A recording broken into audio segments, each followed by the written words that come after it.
SWALCO 60% recycling plan presentation. Thank you very much. SWALCO's Executive Director Walter Willis is here to present the plan. You may remember Walter, he assisted us with other recycling and contracts previously, so I won't take up a lot of time. Walter? Good evening. It's good to be here again. I'm here because we've been working very hard on a plan to help grow our recycling, and the SWALCO Board of Directors felt it was important that each and every one of our members become familiar with the document and pass a resolution to either accept or approve it. We want you to make sure you understand what we're doing here, and because really where most of the work happens is at the local level, at the municipal level, and there are some recommendations. So I did provide a handout. I'll go through it very quickly. I know your time is valuable. I can talk garbage all night long, but most people can't. So why was the task force formed? The last time we did our plan update in 2009, we started really focus on the fact that our 2 landfills have finite capacity, obviously. We'd like to make those landfills last longer, and recycling will definitely do that. We also are looking at what happens when our landfills close. Will we build new facilities, new innovative technologies to manage our waste in the county, or will we ship it out? If we do build something within the county, we'd like to minimize the size of that as much as possible through recycling. And then finally, as we've looked at our numbers the last several years, we've kind of plateaued at around 38, 39% recycling rate, and we'd like to get that to move a little bit, so we thought we needed to look at some ideas that we could put forward to our municipalities as well as the county, as well as SWALCO and our business community. The task force itself was a 27-member task force appointed by SWALCO and the Lake County Board. Very wide representation of that task force between the waste industry, the business community, the municipal government, environmental groups, etc. Worked very hard. We held 12 meetings. We met for over a year and came up with this document. This is actually twice the document, but it's not that big. But it was thought that instead of trying to make tweaks to this document with all of our municipal members, that we would let this document stand on its own merits and then give you the opportunity to either approve or accept it. The planning approach, we've got recommendations for both residential, commercial, and our construction demolition debris. So those are all in the document. We're actually going to start looking at our disposal goals, and I'll get to that real quickly on the back sheet here of your handout. We want to try to reduce the amount that we're actually taking to the landfill and track that number, because we have a better way of tracking that than we do all the recycling activity. On the second page, there's just some metrics, if you will, on disposal rates in the county. Suffice it to say, we generate about 8.76 pounds per person per day. We recycle quite a bit of that, but we dispose of 4.8 pounds still. We'd like to drive that number down to 3.5 pounds by 2020 through increased recycling and diversion activities. The recommendations themselves, there's a total of 36. They broke down by the sectors as is outlined on the handout, and the 18 that are applicable to you are the ones that you're probably most concerned about and interested in. The plan itself, when we implement it, we continue to have a marriage between the public and private sector. This task force and SWALCO are a voice for some of the new ideas and helping help create a vision along with the private sector, but we rely on the private sector to implement our programs. We know we're going to need education. We're going to need to continue to do that. We would like to have your action on the resolution before our March 22nd meeting. We'd like to have all those done by that time and really start to kick off our education initiative. And again, the nuance there is if you're totally in acceptance with all the recommendations as they stand, you would approve the document. If you have some concerns or reservations about some of the recommendations, you would vote to accept it. Now getting to the handout on the back, this is kind of a score sheet or a checklist that we have for all of our members. We're going to put this on the website, and I want to make sure I have this correct. But suffice it to say, Vernon Hills is one of our more progressive members. Do a lot of great work with Dave and his group, with the Park District, with the township. You're now the permanent. You have permanent drop-off for the reissue program. We do all of our processing here with you guys now. Permanent drop-off for what? reuse a shoe, use gym shoes. It's a big initiative that we do that gets community groups involved in the recycling, and they get used for tracks and some of the field turf that you see. The program you have with your events, your Vernon Hills Athletic Center is really the gold standard here in Lake County as far as having that type of recycling opportunities with all the sports activities that go on out there.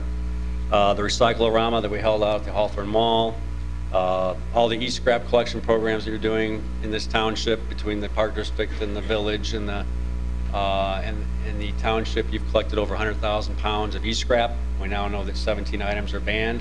Where are the sites that are actually open every week to take the electronics? We're getting more and more Is of there those. one in Wakanda? There is. And is that the closest one Close, well, to here? I would say Highland Park is Tuesday and Friday year-round. That one's fairly You know what's convenient. Wakanda? Wakanda is 5 days a week. Right. Vernon Township does it on the Township. Saturdays. Township does it. Vernon Township, yeah, that's Yeah, the Vernon closest one. What am I Township's thinking? closest. They've got a Every drop Saturday? box. It's at least Monday through Friday. It's Monday through Friday. And Okay. I know that Dave is thinking about moving to an 8-month program, and trying that. We're trying to work our program so that it's low cost, low effort for you, but we get a lot of material at the same time. We want to make it easy for people. What are you working on? Basically, in discussions with the electronics ban, we're discussing and investigating, is there a possibility that we can offer electronics collection more frequently to our customers? Just in the investigation stage, talking to Mundelein, they do have not a year-round, but all year round other than the winter season. So trying to learn more about their program, and potentially we could have that at our Public Works building. My fleet maintenance staff can assist with the collection. One good thing that this board did in cooperation with SWALCO for electronics pickup, we are receiving a third of 6.4 cents for every pound of electronics we pick up. Not a lot of money, but we do get some money back for that. What's more do we get from paper recycling? I think we sent you about $500 this year for the, but ironically, the permanent sites are cheaper to operate than the big events you have on a weekend or something where you're paying overtime. Right. So that's a real great thing that's going on. As far as money for recycling, in 2011, because of the great recycling that's going on and the relationship we have with the recycling facility where you get paid for your recyclables, we've sent you checks for almost $50,000 this year because of the recycling. So recycling does pay. Well, this is way better than the It is. newspapers. You know, Christ, they was gonna pay for the whole recycling Yeah. when we did that many years ago now. And you've still got a check coming. 50 grand, Christ, I like this guy already. That's why I came up with those stats. Is People it? like Yeah, that. well, yeah, you know, Christ, I'd like to, you know, that's a ray of sunshine, you know? But again, to keep tooting your horn here, your recycling rate is about 35% with your residential waste. We have really good data on that. The one number that kind of sticks out, though, that I see some room for improvement is the number of pounds per household per year. We measure that. You're right around 560, and the SWALCO average is 640. So that's 2010 information. I think with 2011, and bringing in We're 500 a year? 560 pounds a household a year. Wow. Some towns do 1,000. So that tells us we can educate people more about their recycling opportunities here in Vernon Hills. What, the largest container, what is the actual weight? If you really pack it, what can those actually take? Oh, The recycling bin in your garage? I would say you're getting into 50 to 70 pounds, all in. Probably. If you don't have a lot of glass. If you have a lot of glass, you're going to get over 100 pounds. Wow. But the average household is setting out about 15 to 20 pounds a week. Yeah, because probably, well, less and less people are getting newspapers too, right? That too. Yeah. And everything's getting lighter. Our steel cans, our plastic bottles, all that. Okay. Now, as far as the ranking sheet, yes, you've got your carts. Yes, you provide the annual education. Yes, you have a pay-as-you-throw option because you have a limited option, and you give people the option of having a smaller can if they want and paying less. So very progressive, and we're very happy about that. The other yes you have is you did bring your multifamilies, some of your multifamilies in under the last franchise. That was a pretty big step, because that now is part of the volume that you're getting paid on. Before, it necessarily wasn't. So you've done a lot of things to be positive with the residential recommendations. If you look at the top, your pounds per capita per day, that PCD is 1.5 pounds. That's the residential only. You're already below, you've got the 2015 goal. By 2020, we would like to get that number down to 1.35. Now, if you don't, there are mandatory provisions in the recommendations that have caused some of the municipalities a little heartburn. If you don't meet the, you've already met the 2015, if you continue to meet that, that recommendation that you would pass an ordinance mandating that people recycle would not apply to you. But if you don't meet that 1.35, in 2020, the recommendation is you would start to bundle in food scrap collection as part of the basic suite of services that people are offered here in Vernon Hills. Hard to believe that we're going to start separating our food scrap, but over 150 communities in the United States already do.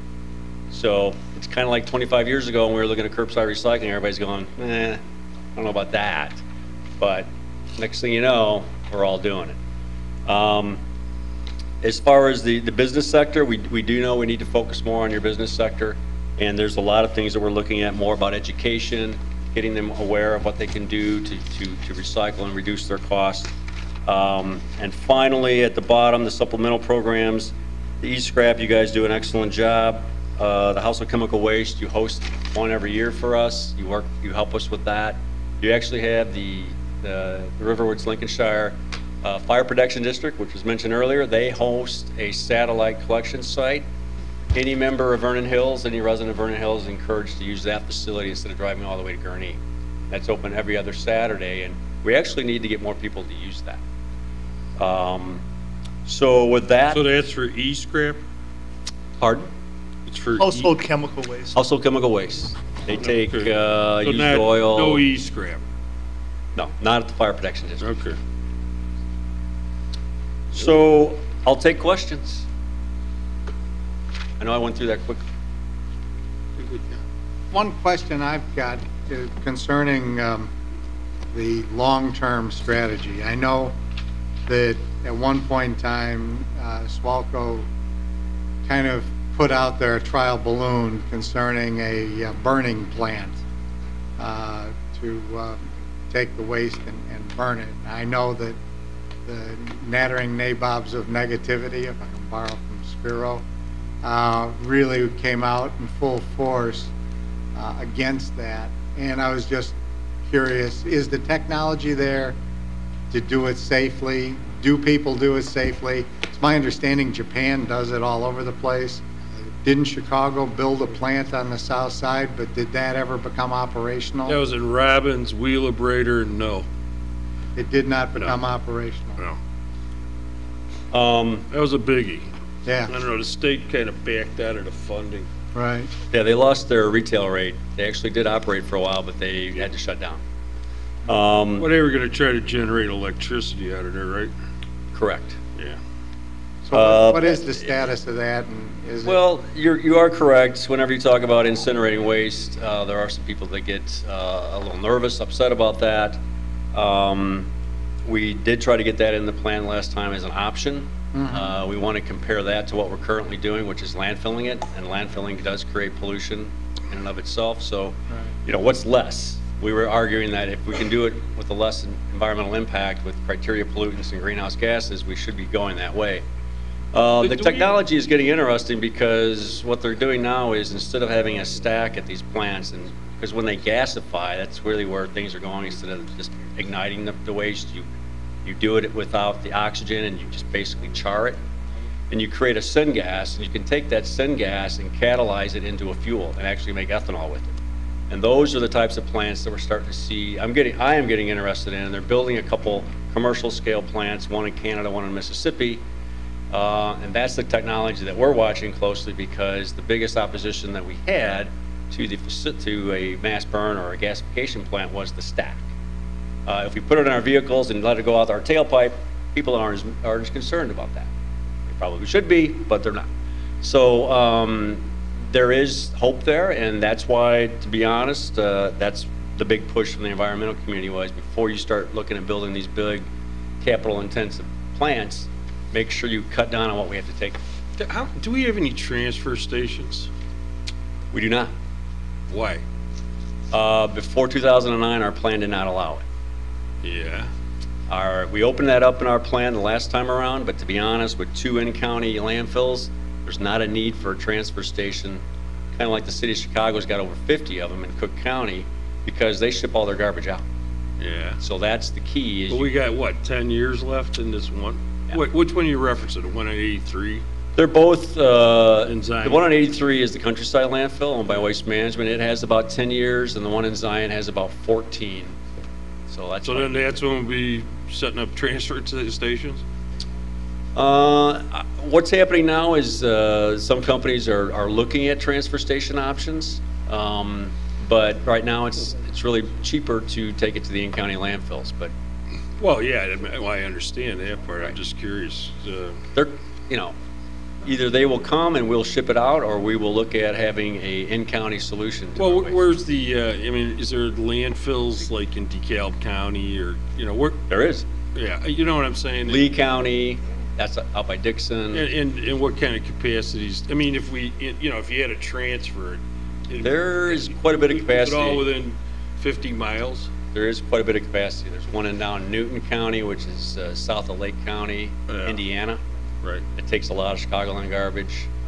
Livingston County. So they're all out in the rural areas. Yeah, okay. All right, well, any comments or questions for the board on this? If not, okay, well, thanks for coming in and updating us, and keep those checks coming. I appreciate you guys giving me the time. Thank you. Okay, thank you.